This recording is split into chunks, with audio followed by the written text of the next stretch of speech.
Hey guys, it's time for Let's Talk Authors. Hey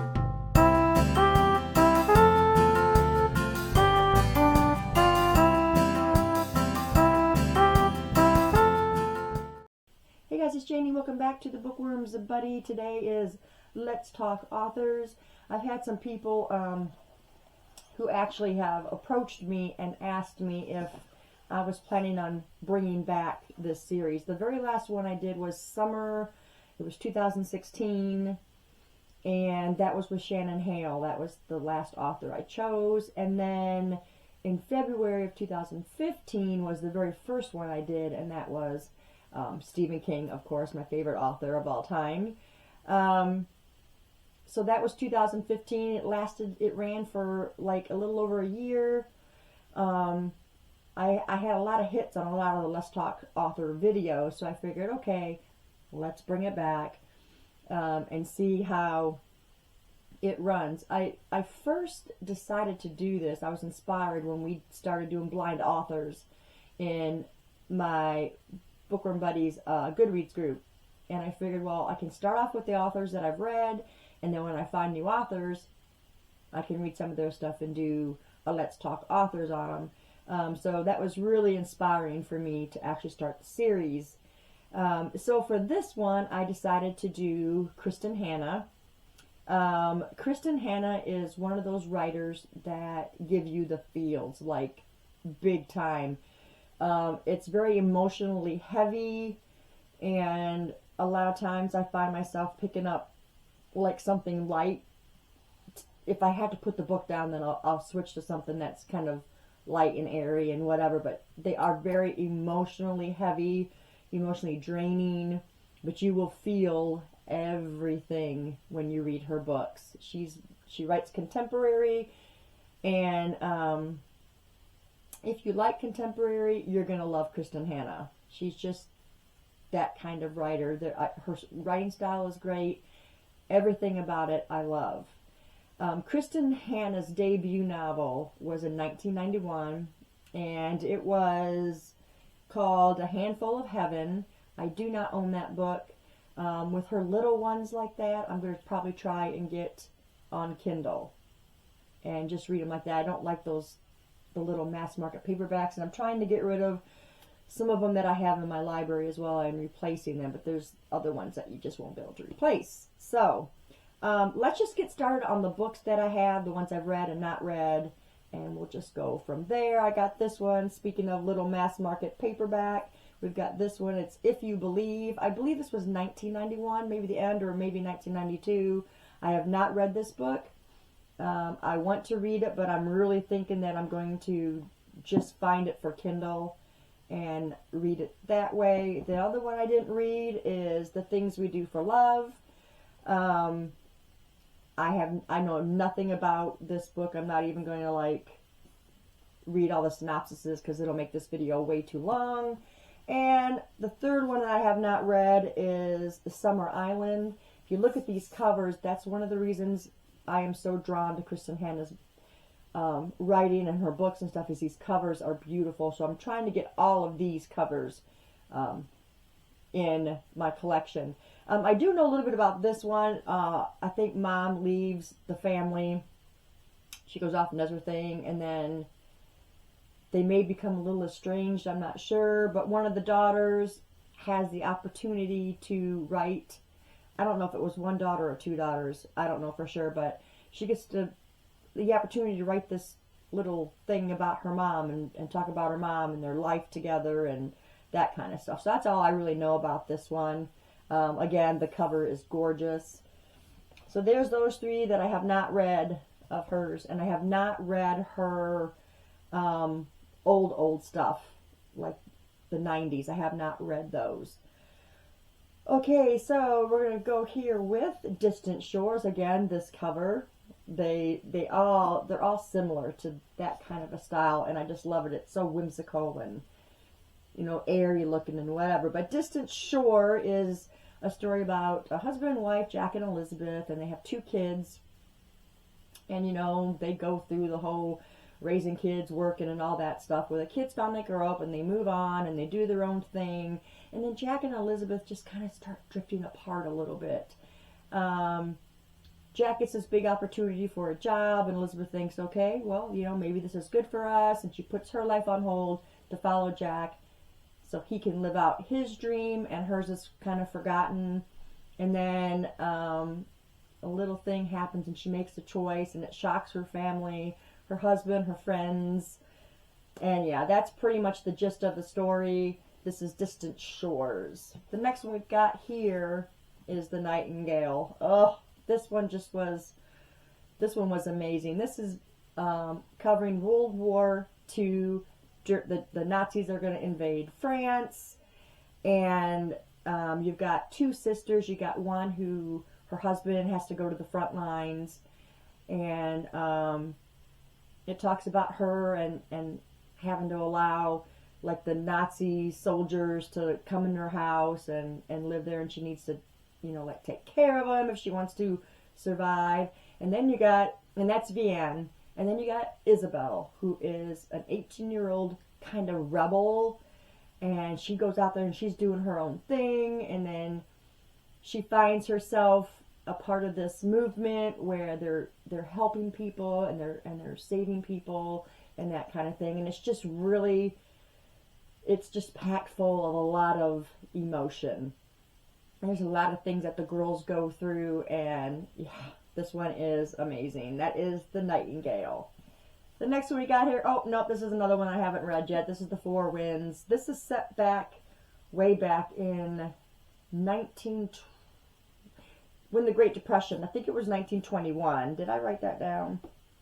1934. Okay, and there's a big drought and the Great Depression, and these people are having to fight for their land, and it's that or move west. So I have not read this one yet. I think I plan on reading this one with my sister. So yeah, there's that one, The Four Winds.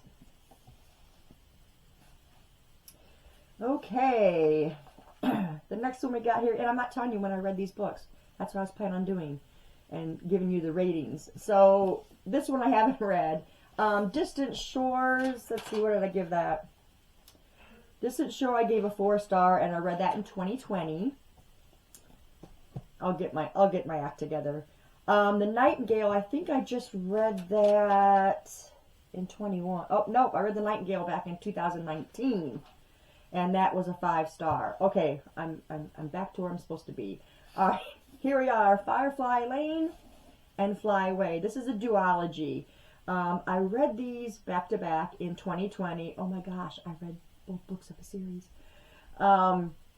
So in this story, you got this girl, her name is Kate, and she is like the bottom of the bottom. She's in 8th grade, and she's just trying to, you know, kind of fit in school. And so this coolest girl in the world moves in across the street. Her name is Tully, and this is pretty much their story.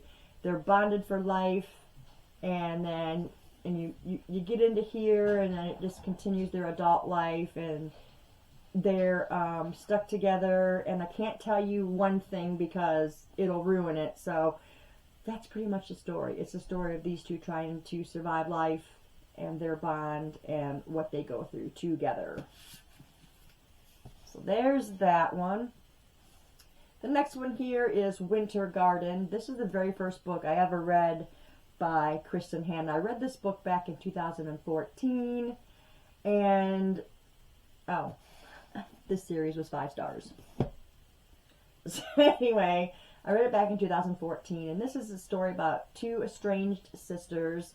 Their father falls ill, and they need to go back home, back to their hometown. Their mom is Russian, and she's just never been one to show them much comfort or love, no cuddling and that kind of stuff. But when they got back together, their mom talks to them and tells them fairy tales, and that's the only connection they have with their mom. And the connection is these fairy tales, and it's actually telling them about her life as a girl growing up in Russia and what have you. So that is pretty much what this one is. Very heartfelt, very poignant story. You know, so you've got present and then you've got historical, all in the same book. I rated this one 4 stars. Okay, Night Road.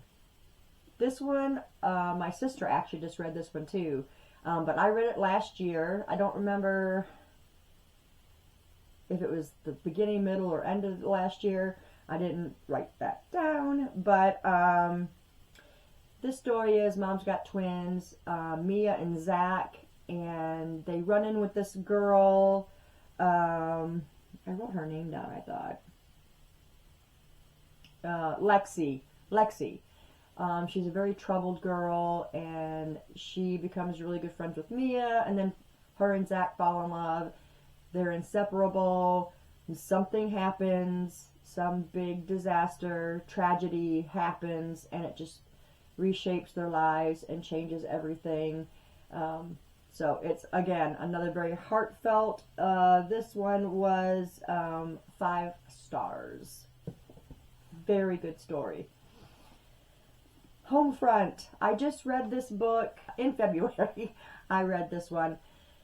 This one is a story about a mom, dad, 2 girls. Mom is in the National Guard. They get called over to Iraq. It's around the 9/11, and they have to go to active duty.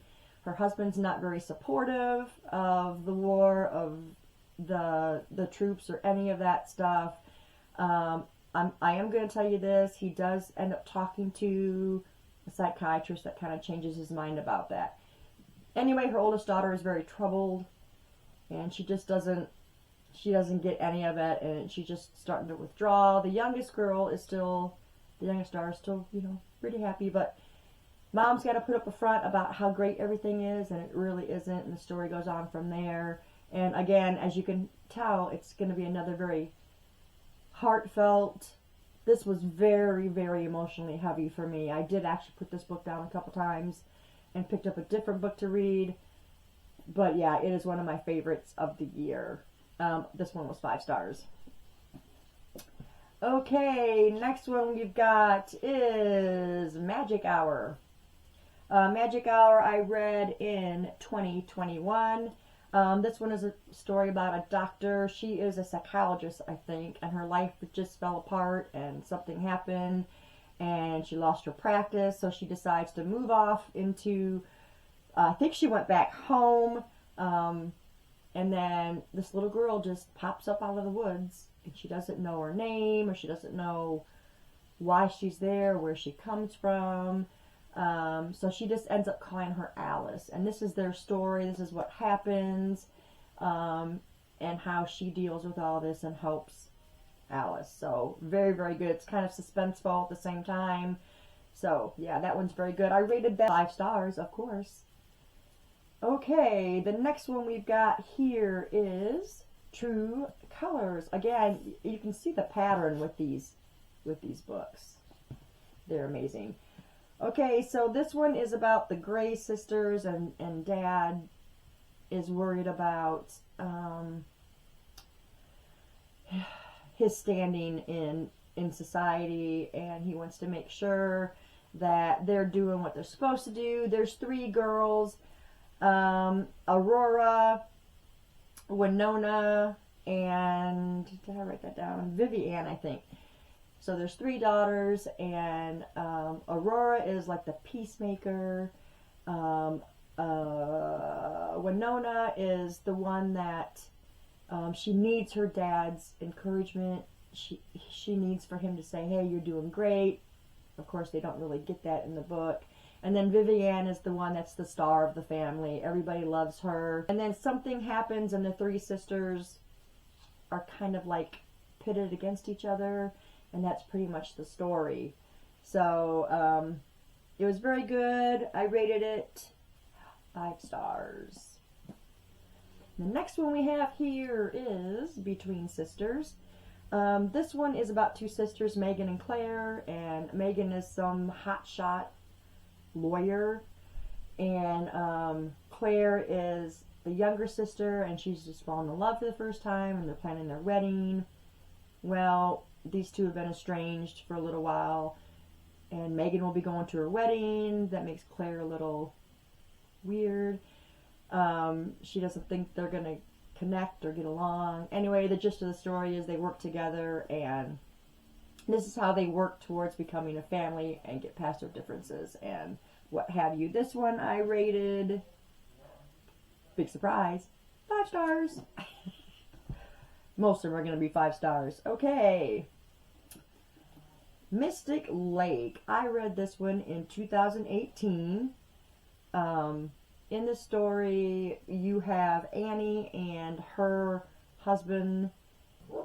Okay, he confesses that he was having an affair, and so she leaves him. She goes back to a small town. She runs into her first love, Nick, and Nick has a young daughter, and he's at his wit's end because his daughter is emotionally scarred because he lost his wife, and then she's motherless, and that is pretty much the story. You can probably figure out the rest of that. This one I rated 4 stars. Okay, and then we've got Angel Falls. Okay, so this one is covered. First of all, I read it in 2020. This one is, you got a woman who is Michaela. She falls into a coma. She has a husband and a child, and Liam kind of has to hold the family together. And they're telling him that there is just really not much hope, and that she's going to come out of the coma. And then he discovers that his wife has this secret dark past, and that's all I'm going to tell you. I rated this one also 4 stars. That one is Angel Falls. And see the difference in this dark? I like these, but this is the hardback, so I guess, I don't know. And then the last one that I owned of Kristin Hannah is Comfort and Joy. This is the second book that I've ever read. I read this one back in 2017, and I read it for Christmas time. So you've got Joy, who recently divorced, and she just doesn't have that drive for Christmas anymore. So she just up and takes off and doesn't tell anybody, and she's planning on going somewhere, and then unfortunately she ends up in a different location where she meets young 6-year-old Bobby O'Shea and his father. Bobby's a little distraught because I believe that he lost his mom, and so she comes together with Daniel, who is Bobby's dad, and that's the story. You can probably figure that out. I rated this one also 5 stars. So those are all the books that I read by Kristin Hannah, and there was only, 3 or 4 books that I've not read out of all of these. So she is very good. I can't even think of a word. She's just really, I don't know, I'm drawn to her, and I just love what she writes, and I hope she keeps writing for a long, long time. If any of you have read any of these books, or you like Kristin Hannah, let me know in the comments below, and we will talk about it. Thanks, guys, for staying tuned, and I'll see you in the next one. Bye.